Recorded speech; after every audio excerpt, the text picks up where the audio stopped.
কখনো নিজেকে একা ভেবে দুর্বল হবে না, বরং এটা ভেবে অটল থেকো যে তুমি একাই যথেষ্ট। জীবনে তার উপর কখনো জুলুম করো না, যার কাছে ডাকার মতো ঈশ্বর ছাড়া আর কেউ নেই।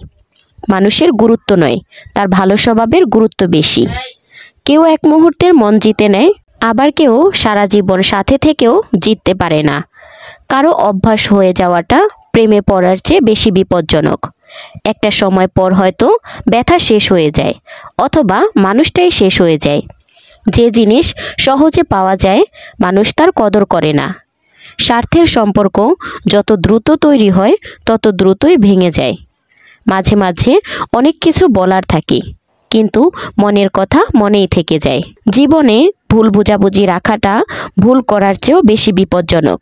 লোকে বলে একা কখনো খুশি থাকা যায় না, কিন্তু আমার মনে হয় একাকিত্বই আমাদের বাঁচার সঠিক অর্থ শেখায়। কাউকে বুঝতে হলে নিজেকে তার জায়গায় রেখে দেখো।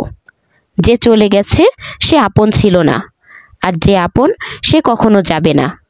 বারবার কেউ তোমার জীবনে আসবে না, তাই তোমার কাছে যে মানুষটি আছে তার কদর করো। যদি সত্যিই খুশি থাকতে চাও তবে নিজেকে ভালোবাসতে শেখো।